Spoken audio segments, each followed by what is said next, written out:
middle and high schools in Natick. And we just fell in love with this town 15 years ago by walking through the common, going to the library, and slowly meeting more and more people that we just felt like this could be. And so that's why I got involved in this, because I really want to live in a place that feels like home. Today, our agenda is to share with you who we are, Protect Natick's Future, to give you some background on town government and the revenue projections, to share what we've learned so far, and then go over some frequently asked questions. Additionally, after the frequently asked questions, we'll open it up for your questions and a group discussion. I see members here that have been working on things like this for far longer than I have, and in that group discussion, I invite you. If you know an answer or if you want to chime in, we welcome that kind of participation tonight for whatever you feel comfortable with. At the end, we'll invite. Interrupt Catherine for 1 minute just to say that we are recording this, and I have hit the record button. Thank you, Kim. And we'll invite you to join us at the end in practical ways that you can get more involved if it behooves you. One thing to say is that the chat box is open, and we encourage you to send questions to Kim in that chat box. We will download it afterwards, and if it's appropriate and will help other people, we will use the comments in the chat box. So use it at free will, but know that it is something that we will have record of. So let's start. And you'll also be hearing tonight from Emily Grant. She is on our website as our video maker, and she's a co-facilitator with me tonight. So who is Protect Natick's Future? You see here faces of people that have gotten together, an organization of united residents working to help citizens better understand the current funding situation and ensuring our voices are heard among the town's hired, elected, and appointed officials. Said more plainly, we are your neighbors. We are people that got involved after the May 5th school committee meeting, where we found out, we saw that some of the cuts that were going to be made to the schools could be devastating. And we quickly realized that this was not just a school issue.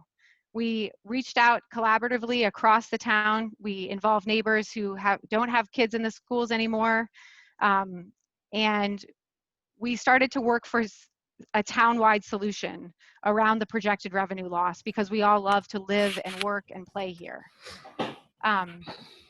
We're grateful for the members of the committees. We have the select board members have talked to us. We have school committee members, town employees, and finance committee members. They've been so generous to us with their time, and we've learned a tremendous amount. We've also done a lot of digging of our own into the budgets and into some of the solutions that you'll see presented here tonight. We're doing this because we think it's better if more people understand the current funding situation. So that's our goal tonight, is to give you a better picture, or I should say this morning, to give you a better picture of the current funding situation, and to ensure that every voice in town is heard among the town's hired, elected, and appointed officials. With that knowledge and with those voices, we hope to endorse solutions that encourage collaboration across all the departments. So let's start with some background. Can you guys hear me okay? I can hear you. Okay. So just a little background on Town Government 101. So the first, some key terms, some key players, and what goes into the calculation of the budget. Emily, you're getting so some key terms, fiscal year. So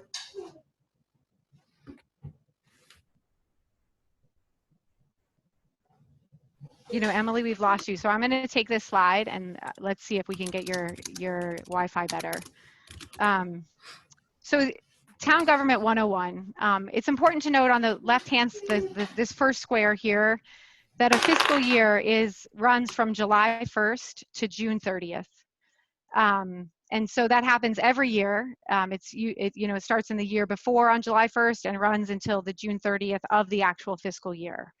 So fiscal year 20 terms you'll see in this document are July 1 from 2019 to 2020.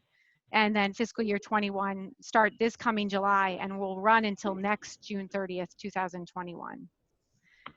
Just a request as I go further, if anyone's not on mute right now, it would be helpful to me if everyone muted while we do the PowerPoint.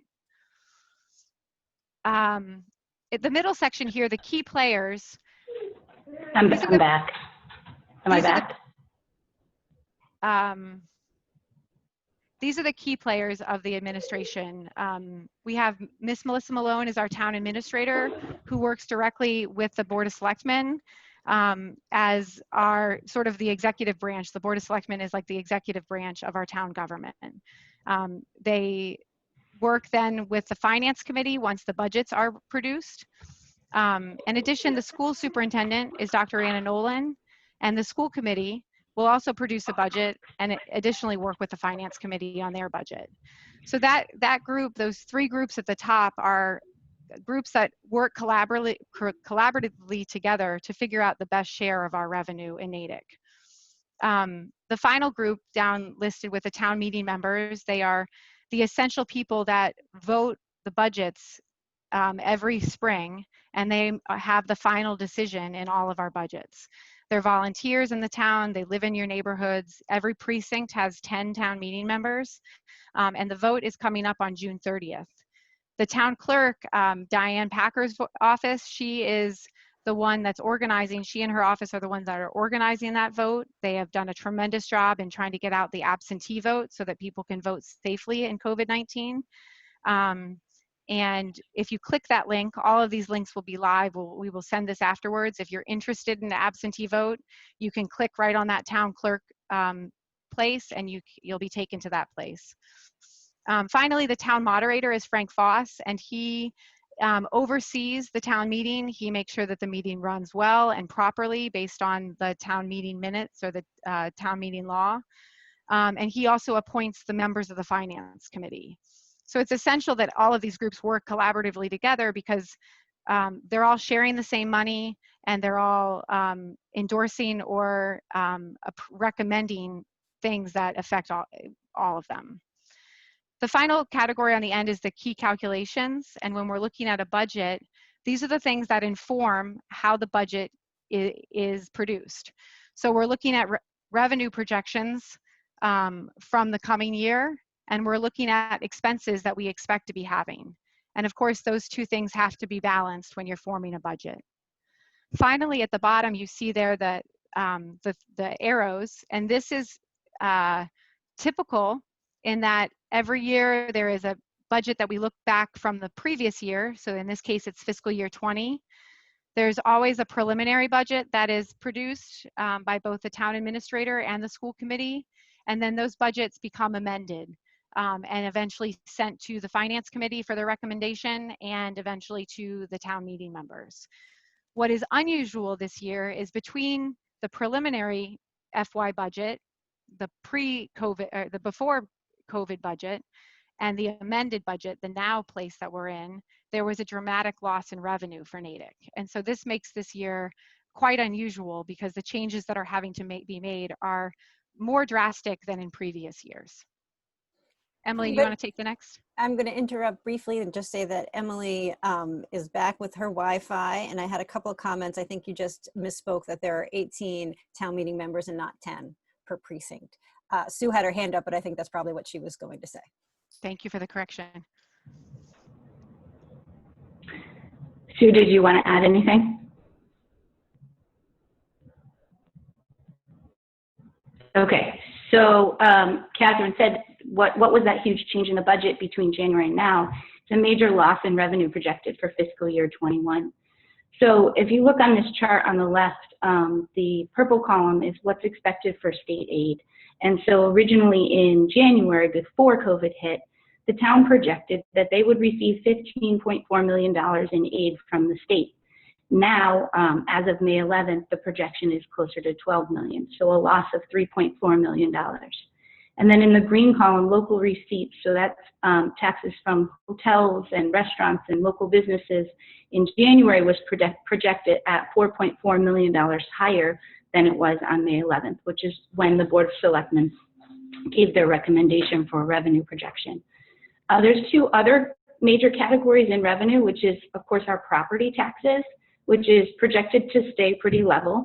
And then another category called other, which includes things like free cash and other receipts.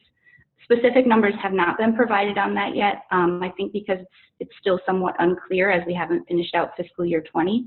But overall, that category is down around $3 million. So that's the background. Now let's dig into some of the things we've learned about for this particular year. First, let's talk about the budget process. As we've mentioned, this slide you'll see again later in the presentation, and we'll move along the slide, but let's talk about the first two sections. In January, there was both a town administrator proposed preliminary budget and a school committee proposed preliminary budget. The FinCom and their subcommittees started hours of work at that point to work through those budgets. And now we've moved into May, where the town administrator is continuing to amend the budget and to work diligently to produce a final budget on June 8th. And the school committee just recently amended their January and March budgets, and so voted on June 4th with some more adjustments. We'll see more specifics about that, but just wanted to show you where we are in the budget process. So let's think about how we plan to spend the revenue before COVID. If revenue is the issue right now, what were we going to do before the revenue loss?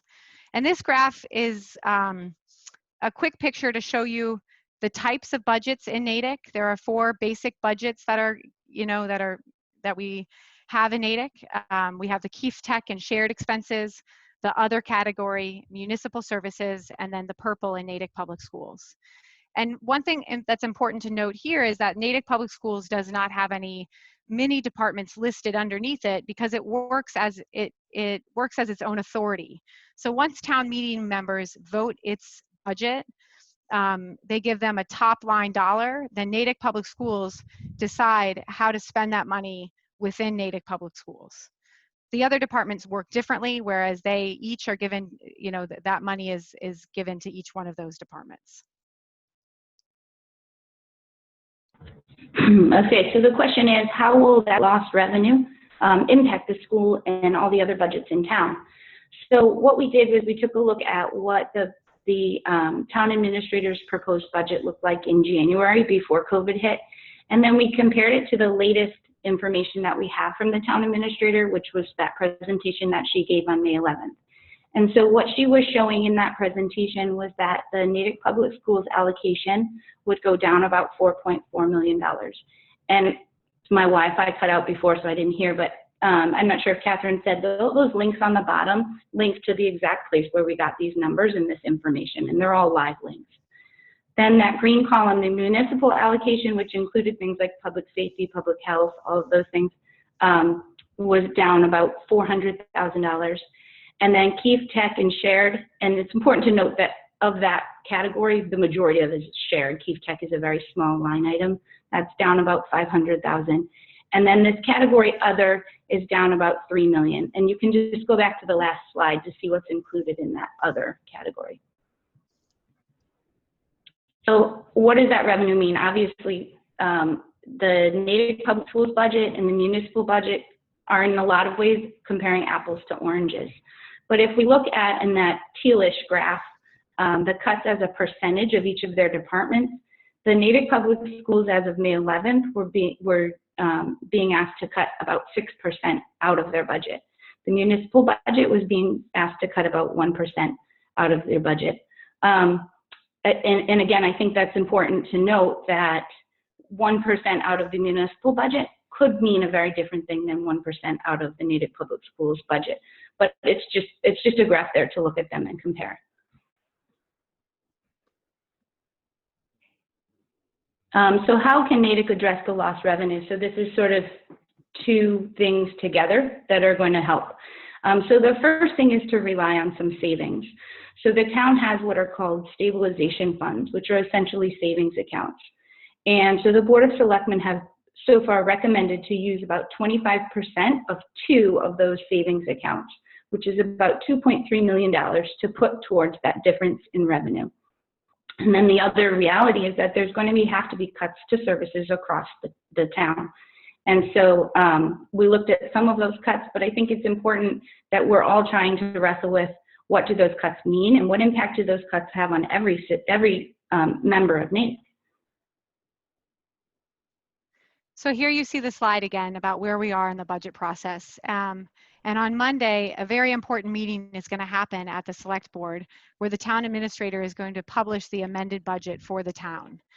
And that's when the real work, I mean, she and her team have been working for weeks on that, but the real work will begin for every citizen at that point, because it'll be time for us to think about what those numbers mean, and time for our town administrator and school committee to really begin to collaborate about if we can all live with those numbers and what the actual cut, what the impacts of the cuts are.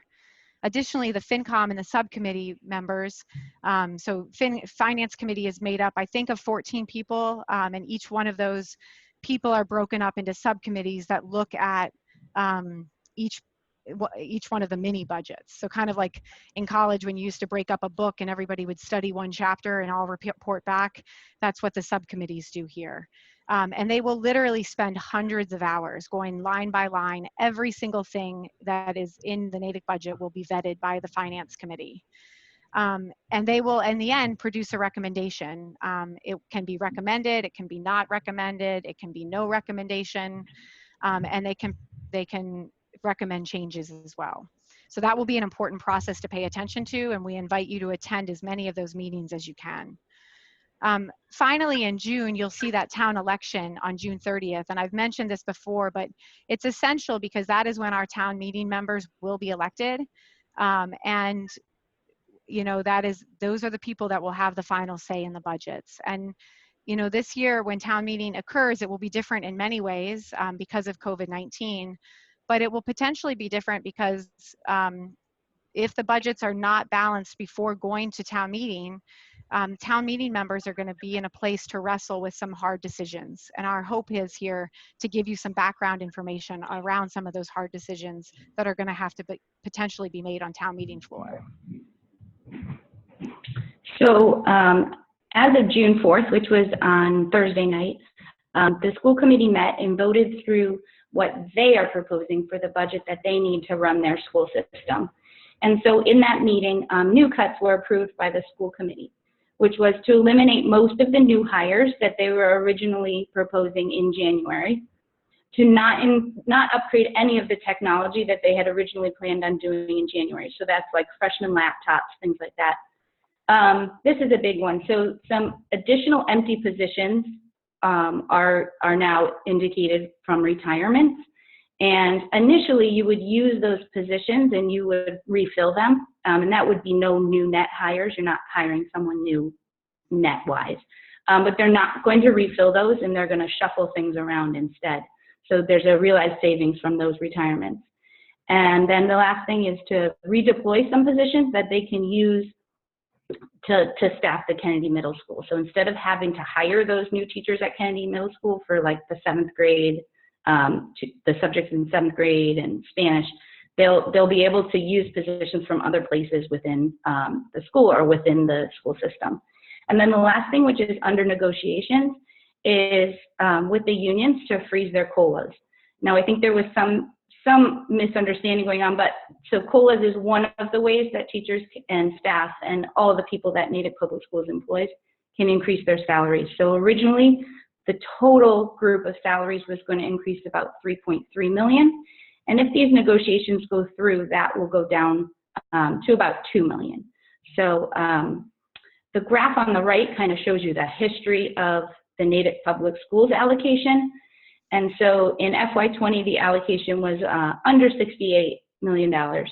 In January, the school committee voted on an allocation that was over $72 million. And then gradually in March, after vetting that through FinCom and all of that, it went down until we're down now. We're in that yellow bar, which is $69 million is what they currently are saying they need as an allocation from the schools, from the town to run their schools. That would be the purple bar though, right? That's the June 4th. The last purple bar. Sorry, the last purple bar. The yellow bar is as of that May 11th proposal from the town administrator, what she's proposing the allocation to be. But yeah, sorry, that last purple bar, that June 4th one, is currently what the schools say they need to run the school system. Could you just say what COLA stands for? Oh, sorry, COLA stands for cost of living adjustment, and so it's between like 1% and 3%, and it's dependent on how many years experience the teacher has within the system. So given all that information, the questions that we have been asking our leaders, the Protect Natick's Future team has been asking, can we share the revenue better? So across all departments, can we get to a place where no essential services are having to be cut? And can we really think about what that share is? The next thing is, once the share is, the bestly maximized possible, sorry, that's not a great sentence, but once the share is the best it can be, how do we ensure that all the cuts that are necessary are both safe in this COVID reality and reversible, knowing that the revenue eventually will come back and we can again provide all of the services that we want to provide to our town? The question safe for us is, how do we make sure in the COVID-19 reality that we're not increasing density in any way? After those two questions have been asked and hopefully answered in ways that are agreeable to most, when we get to town meeting, the question becomes, if we need it, is it responsible for us to use more of our savings? And we'll talk more about that in the frequently asked questions, which is where we are. So stay with us. We got 10 more minutes of a presentation. So the first is kind of a grouping of frequently asked questions. How can the town increase its revenue? Obviously, if we increase the revenue, then we don't have to worry about cutting expenses. So in the short term, I've heard, well, why don't we just raise our taxes? So there's actually a law called Proposition 2.5 that limits how much property taxes can be raised in a single go, which is 2.5%. So the town can't all of a sudden on its own just decide to raise our taxes 10%. And in addition to that, the property taxes have already been set for fiscal year 21. So that's not something that could come into effect for this budget cycle. In the long term, some great ideas are an operational override or maybe tax reform or economic development. And an operational override, it's important to note, has really already been brought up as an idea to bridge this gap. It isn't like the difference between revenue and expenses is a new idea. It's just more dramatic this year. And those are all ideas to be explored, but those are not something that can be put into effect for this budget cycle. And so then other ideas are, why can't we just borrow money for our operating costs or fundraise, do a GoFundMe for the schools? Neither of those are legal within the confines of local government. So that's not really a possibility either. So can we use more of those stabilization funds, the savings question that we've been asking? Yes, legally we can use more, but then the second question is, what is the cost of using more funds? And there is a cost benefit analysis that needs to be done. And that's because our stabilization funds are directly related to our bond rating. And through years of prudent fiscal management, Natick is among the towns that has a AAA rating, or the highest credit score that you can possibly have as a town. Having that rating means that we get to borrow money at the lowest amount possible, and that in all types of financial situations, including a recession, we don't look as risky as other towns might, and so credit lenders are more likely to choose Natick. We have bonds out, or debt. Bonds is a fancy way to say debt, for our long-term projects, about $100 million, I believe, for Kennedy, the high school, the West Natick Fire Station, and the community center. And you've heard our town administrator talking about that recently, because some of the savings were just realized because our interest rates went even lower just, I think, in the past week.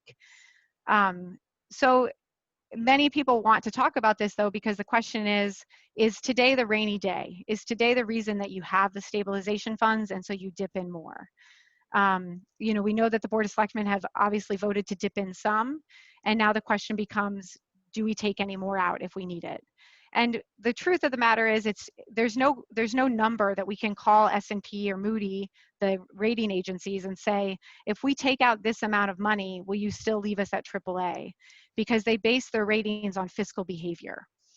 And so as Natick makes choices in the coming years to live through this recession, the rating agencies will then look at our behavior and say, is Natick doing the things that they have consistently done? And is Natick doing things that are appropriate in this current economy? So the question we have to really think about is it risky to take out more, or is it reasonable to take out more? And how long will this recession go on?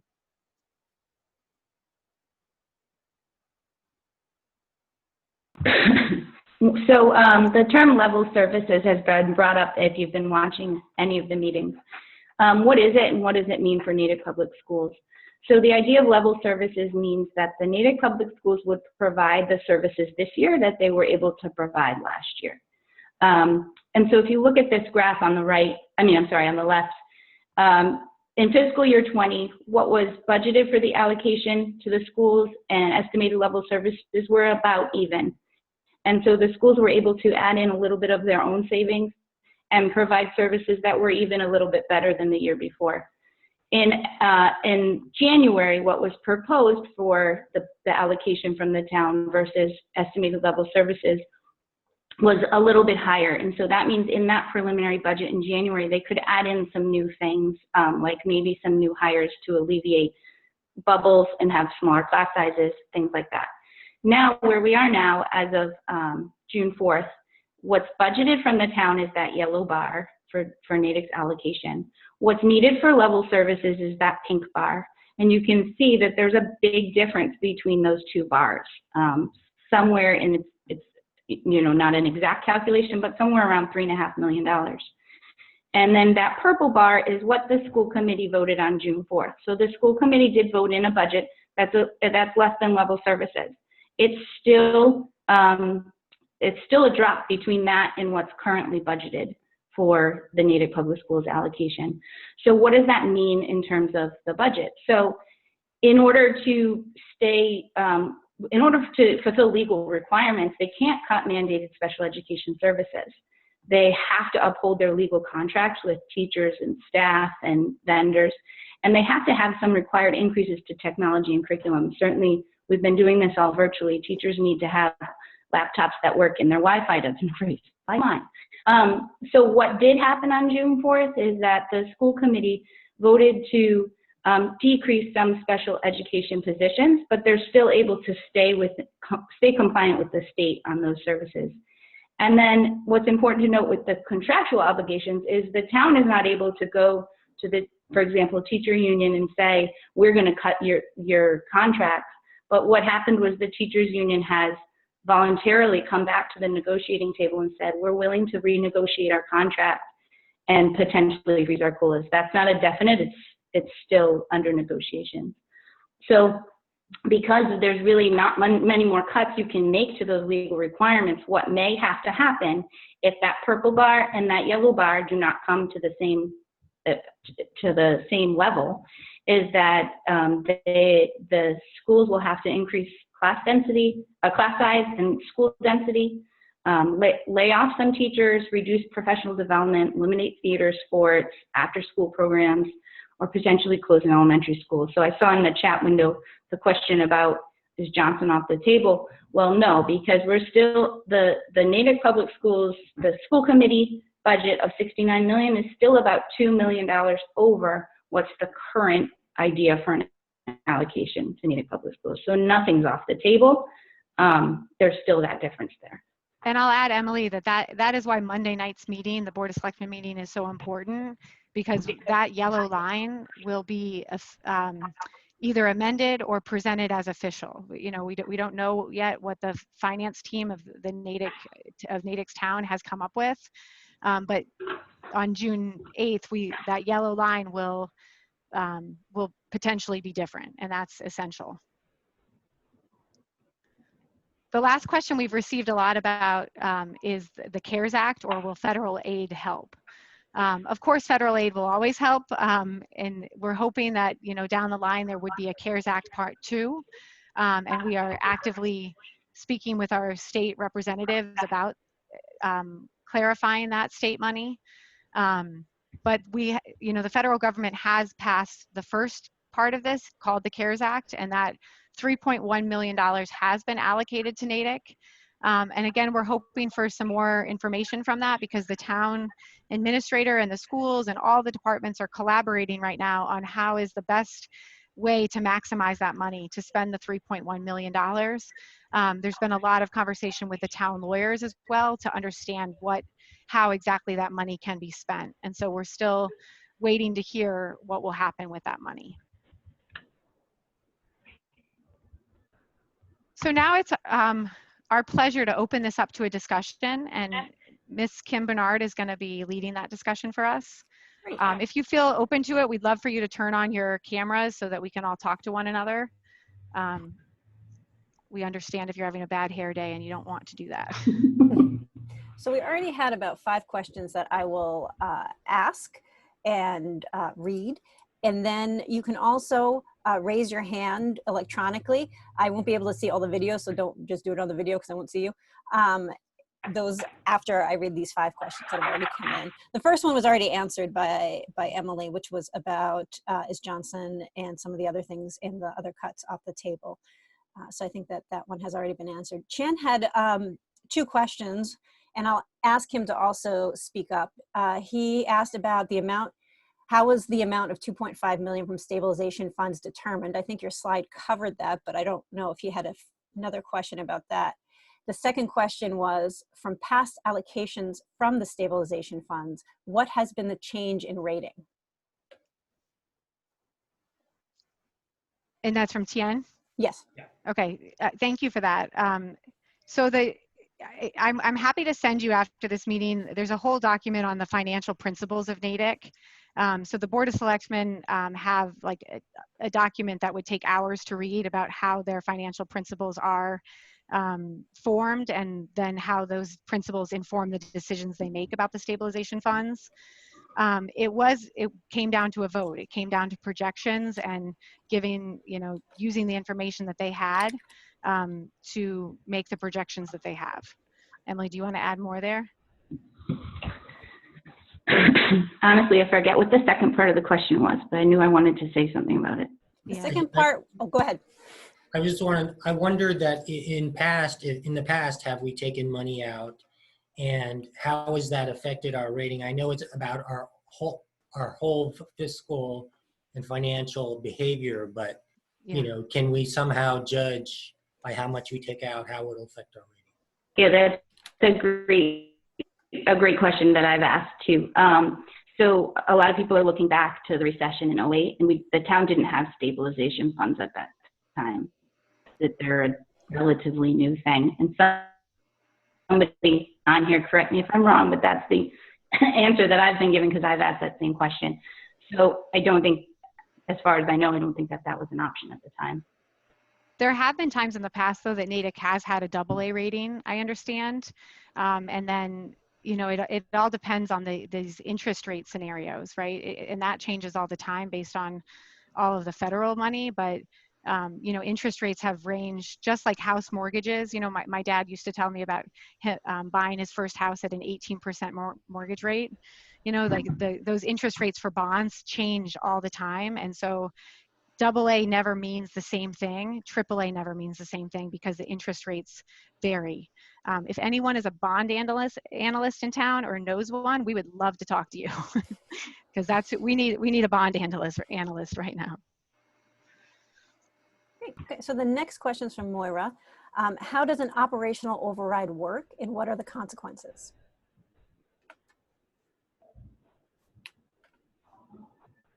Emily and I are not talking because neither one of us. Oh, I can talk. Yeah, and Sue's got her hand up too, Emily. Sue has her hand up. Okay, so I was just going to give an operational override essentially means that you're voting to override Proposition 2.5 and raise the tax. We as a town would vote to raise our taxes higher than 2.5%. Sue, I don't know if you wanted to add more to that. Yes. I don't know. Sue, you could just tell the rest of the viewers what your role is so that they understand who you are. Okay. Sue Salamoff, member of the Natick Board of Selectmen. First of all, to have an override vote, I believe it's you need 4 selectmen to vote favorably.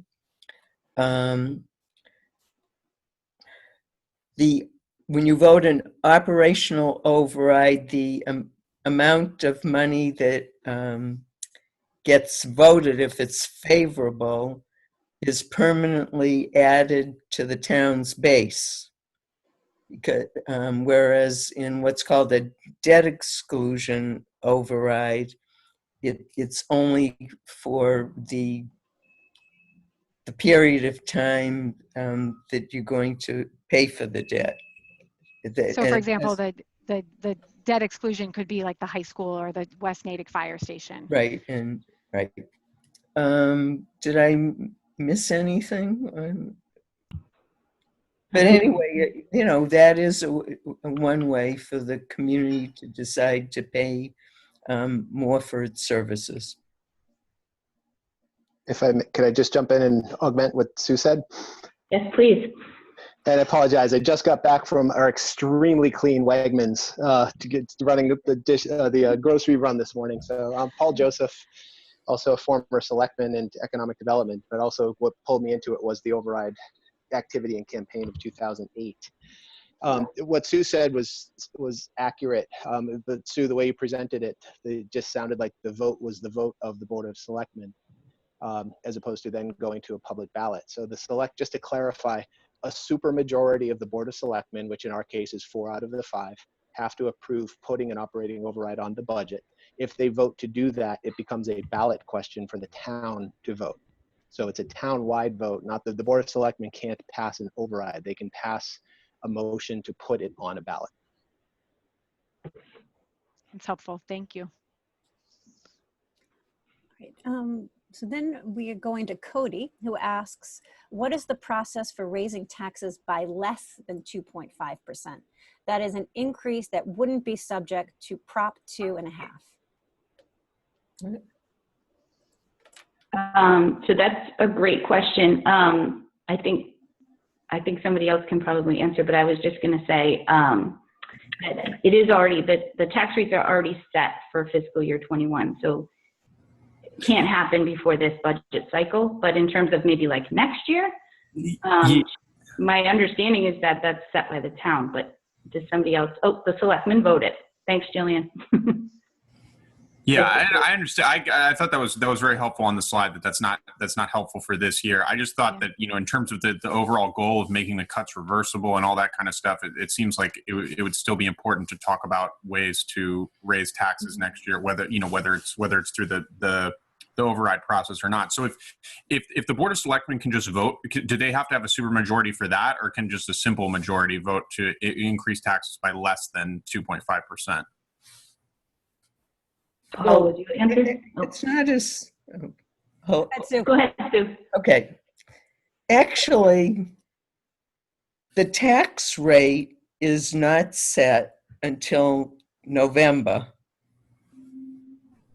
For the budget, it's going to be voted both for the spring annual town meeting and the fall annual town meeting, because a typical process is salaries and wages, expenses are part of the spring budget, and we often do capital in the fall. Not that we can't do some capital or improvements in the spring. In order for the Board of Selectmen to vote a tax rate, we need the calculations from the Department of Revenue from the Commonwealth of Massachusetts on what we receive from the state, as well as what assessments there are and from the state. And so when all the numbers are in, then it's up to the Board of Selectmen to vote the tax rate. And I want to jump in here, you know, because we're talking a lot about taxes. Frequently, we also hear, wait, I pay taxes in Natick. Why isn't there enough money? And if you go back to one of the slides that we have, taxes are only one part of our revenue in Natick. So the problem this year is that the state aid is down and the local receipts are down. So no money has been mismanaged. Taxes have generally been, property tax seems like it's going to be level this year. So, in this scenario, the real issue is that the state aid is down and that our local receipts are down. So Kathy Collins also had her hand up, and I think she wanted to respond to probably this question and a prior question. So let me just let Kathy. Great. And Kathy is a former FinCom member and also current school committee member. Because she doesn't know when to walk away. So there are two different things you're talking about when you're talking about raising taxes less than 2.5%. One is a permanent reset of the tax base, and that's a formal underride vote, similar to an override vote. And that permanently resets it at something lower.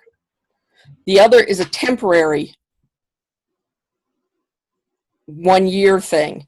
The Board of Assessors must assess taxes sufficient to cover everything that has been appropriated.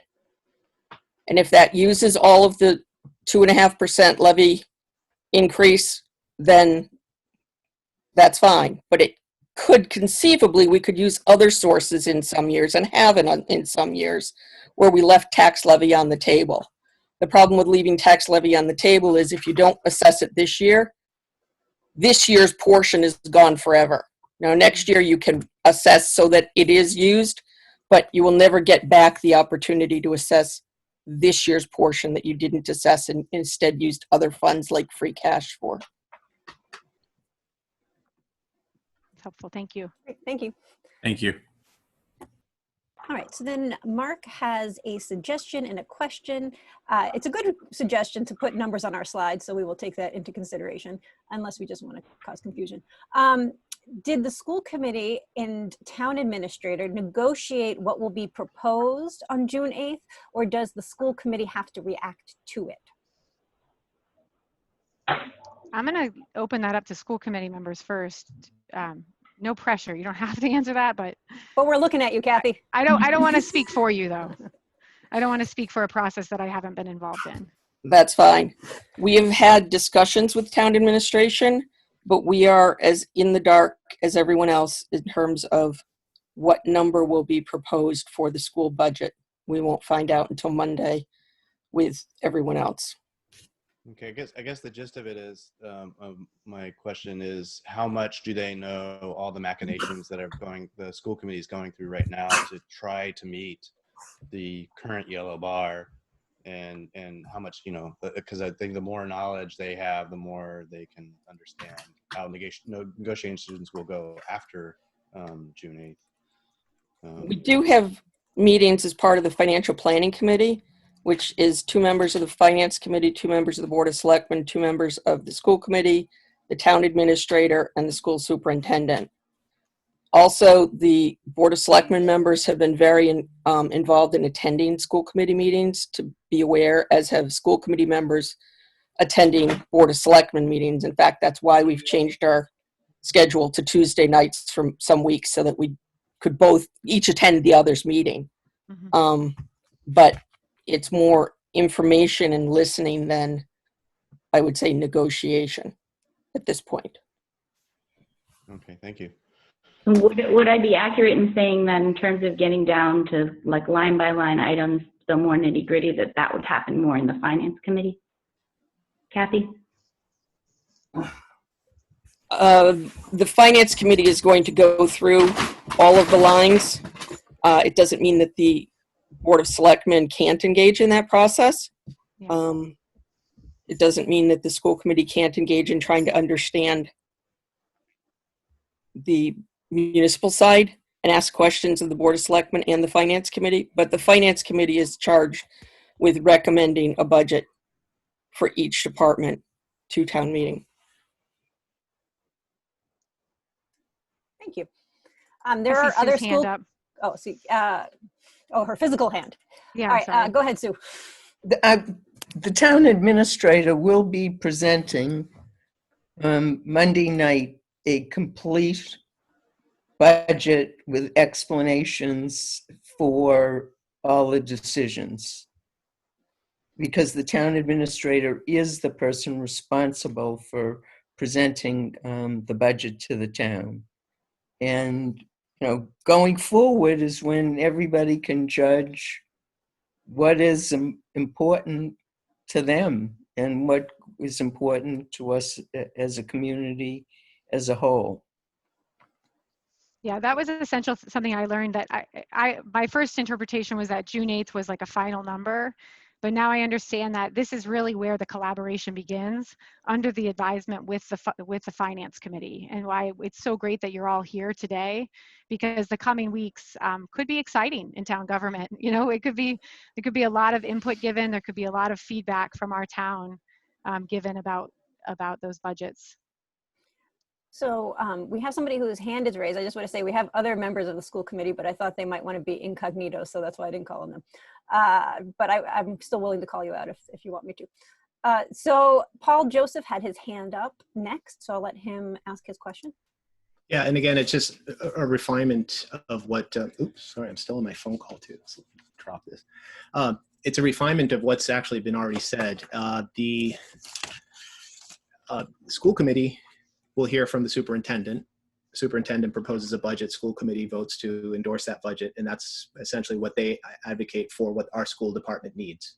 That ideally, with a lot of collaboration and premeditation, should involve input from the town administration, municipal side, and so forth. So that's one piece of the executive branch. The other piece then is the town side with the municipal budget as recommended by the town administrator, which includes the top line number for the school department from her perspective. Mm-hmm. The Board of Selectmen can choose to support that and recommend that.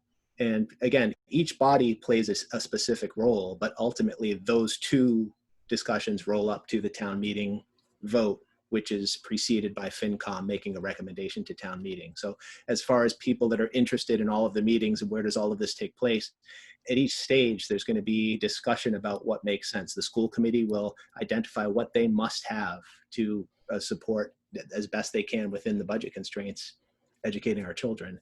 Town administrator will make a recommendation for the entire town, to which the selectmen will take action. And then FinCom will vet that on behalf of our representative town meeting members. Mm-hmm. Thank you. So the next question is from Simone. Also granted that nobody has a crystal ball, is there a general idea of how long it might take to replenish an extra portion of the stabilization funds that might be used? Simone, I hope that you join a committee in the future, because that is one of the most important questions. If you're not already on a committee, I hope you get involved, because that's the stuff that needs to be asked. Did somebody want to respond to that? And just to clarify, my question was, since the stabilization funds are one of the components that are proposed to maybe to be touched to cover the budget a gap, what is a realistic proposal? What is a realistic number? Like, does it take 2 years, 3 years, 5 years to say raise $1 million? So would that be? I mean, again, things change, but if historically we have that information that it's taken approximately 2 years, say, for the sake of argument, to raise $1 million, then we can realistically expect they will take that much if we use another. So that would be helpful, a helpful question to have responded in order to strategize a realistic proposal. I agree. This is why we're taking all these questions down, and we'll definitely be passing them on. And we invite you to ask that question too to other people. So Jillian has a question. Has the Finance Committee ever recommended a higher budget for the schools than proposed by the town administrator? Kathy already answered and said yes, but not recently, but I don't know if anybody wants to give a larger answer. Can you say that slower? The Finance Committee. Has the Finance Committee ever recommended a higher, oh, wait, I'll say it. Somebody put another question and I lost my place. Hold on. Recommended a higher budget for the school than proposed by the town administrator. It's my understanding that FinCom could make essentially any recommendation that makes sense. But I think, to Kathy's point, I don't think that that's, as far back as I can get records on ClearGov, I haven't seen that. I've been active for about 12 years. I don't recall it. So if it might predate the last operating override. Kathy's nodding. I think that concludes all the chat questions, unless I missed something. So feel free to But go ahead, Kathy. just to add on to what Paul said,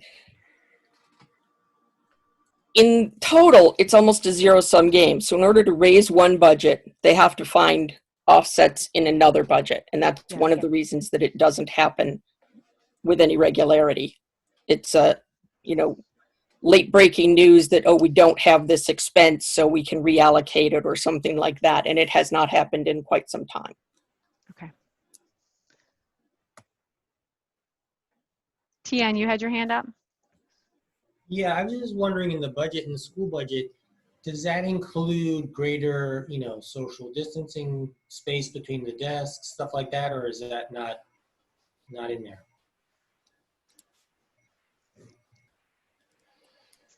I know it's a conversation that's happening, the reopening. I don't know if I have not personally seen any numbers put to the reopening scenarios. I do know that there is a conversation being had with John Gadsden, the facilities director in Natick. And again, like a lot of that CARES money might end up, the 3.1 CARES Act federal money, that might end up where that money needs to go. Things like, PPE and, and I think the school committee is really going to be giving us some information in the coming weeks about what the fall looks like. But it's another great question, because how can you plan for a budget if you don't know what school looks like next year? We had 3 hands raised in quick succession: Paul Joseph, Donna McKenzie, and Shai Foxman. So Paul, you want to go first? You were first in line. Sure. Just briefly, I just wanted to make a statement.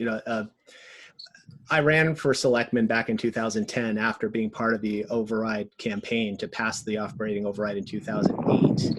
And interestingly, as I talk to people in our neighborhood and have been active with this group and just trying to understand what the current issues are, I just want to remind everybody about our community and just share with you something that I learned in 3 years of service on the Board of Selectmen. I understood, but I didn't deeply appreciate the concerns of a lot of people in this community. Logically, I understand, yes, seniors have retired and are on a fixed income. Yes, we have some people on disability with a fixed income. And oh, by the way, in 2020, yes, we want a diverse and accessible community for people. So I think a lot of people rush, especially younger school parents with 2 working professionals in the house, especially people that relocate to Natick from the east, where costs are higher and earnings are much higher. It's very important to understand that when we talk about an override, or we talk about raising our taxes voluntarily, people that are against it are not necessarily against it because they're anti-school. Every one of us, myself included, I rented in Natick when I went to grad school. I moved to Texas and came back here because I loved it so much. But everybody, appreciates the importance of schools in our community. And we are blessed with the current teachers that feel pressure from these discussions, and rightfully so. We really do need to look deeply at the entire budget and what we want as a community. But when we talk about our costs of doing business, when we talk about the cost of a teacher's salary, these things are not taken lightly by people that are potentially against this. There are many people here that are literally paycheck to paycheck, and many of your neighbors right now sitting in $1 million assessed home probably aren't sure if they're going to be able to make the mortgage payment in a few months. So as we think about these things, I just want to kind of take a step back and remind people that our neighbors on the surface and through Zoom and every other way we see them sometimes might be better off or seem better off than they are. Or they might seem like they're just shaking a stick and saying no more for these schools that get everything that they want. Some people, yeah, they use that language. But the vast majority of this community and this entire town for decades has been built on its, I think, appreciation and respect for the school department. So in my opinion, we need to be working collectively, constructively to support that. And I know the 2 people with their hands up are on the school committee, so I'll defer to what they want to talk about. And apologies if you can hear my kid's blender in the background. But as you think about your reaction and saying, let's just get everything we can, remember there's a foggier crystal ball in 2020 than there was in 2008 about future economics. And remember that if we truly want a diverse and accessible community, and if we truly want to retain the people that have been here for 20, 30, 40, 50 years or multi-generationally, that's a consideration as well. Yep. Thank you. I'm just going to acknowledge that we are exactly at time, but this is such a thrilling meeting. We're going to keep going for our next two speakers because I'm sure they do have some great things to say. They're both school committee members. Donna, you were next in line, so. I just want to be really brief and say that it is the hope that the CARES Act will pay for a lot of the costs associated specifically with reopening during the COVID crisis. We just don't know that yet. We received guidance yesterday, all the districts in the Commonwealth, about the list of supplies that are going to be required for opening the schools. And it's quite comprehensive for masks, each child being responsible for coming to school with a mask, to us providing masks for teachers and so on. But Shai will be able to comment more on that because he is actually a representative on the reopening committee.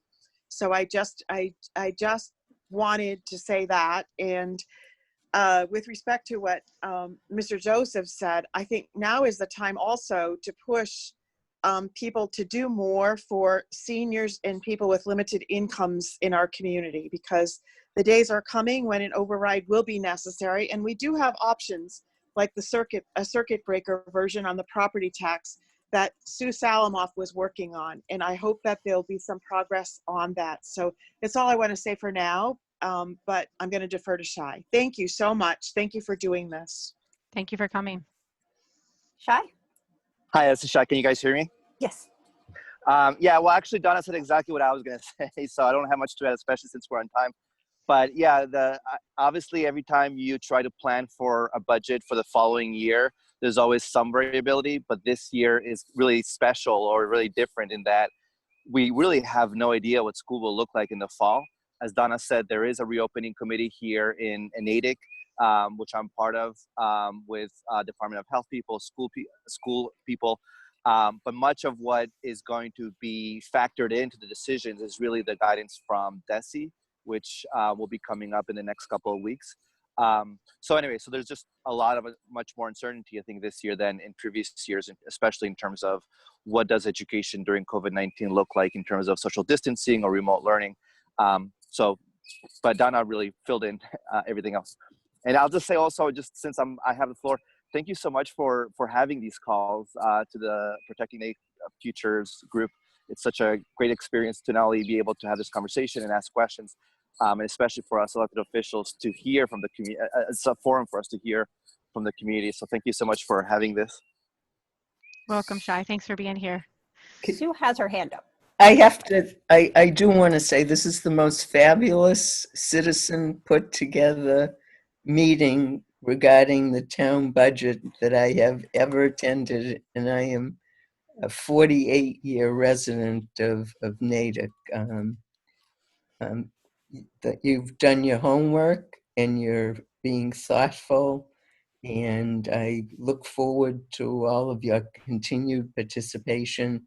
It really is citizens that make the difference of how our town operates, and this has been fabulous. Thank you, Sue. I'm glad we got the right Zoom link to you. I'm glad that you could come. On that note, you may hear that there was a confusion about the Zoom link, and so if you find that there were town meeting members that were unable to come, please apologize to them for us. We will do more of these in the future. Some of this technology is quite difficult to manage. But let's just end quickly with this ask to join us. Again, I want to repeat what we're asking for the town leaders.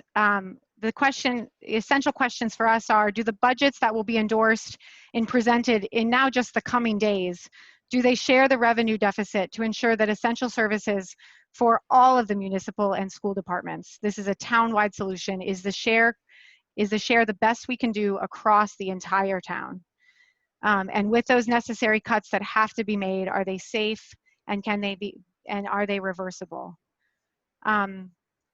Once those two pieces have been answered, and if we still need some more money, is it responsible, and how much more of our savings would be necessary to use from stabilization funds?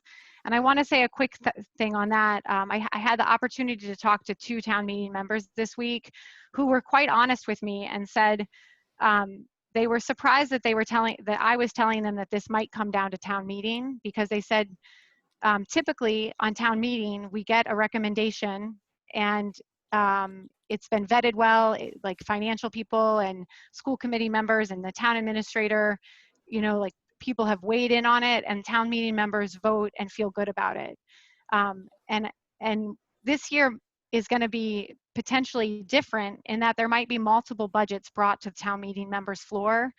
And there may be motions made to take savings out. And so it's critical that our town meeting members are attending the upcoming meetings and talking to your neighbors, because this year's town meeting, in addition to looking different because of COVID-19, will most likely look different.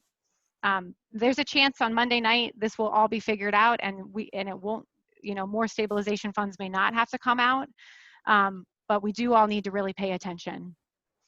And then finally, we are continuing to ask what steps can be taken to alleviate the budget strains in the future so that we don't all end up back here in the same spot next year, as much as we love spending time with you.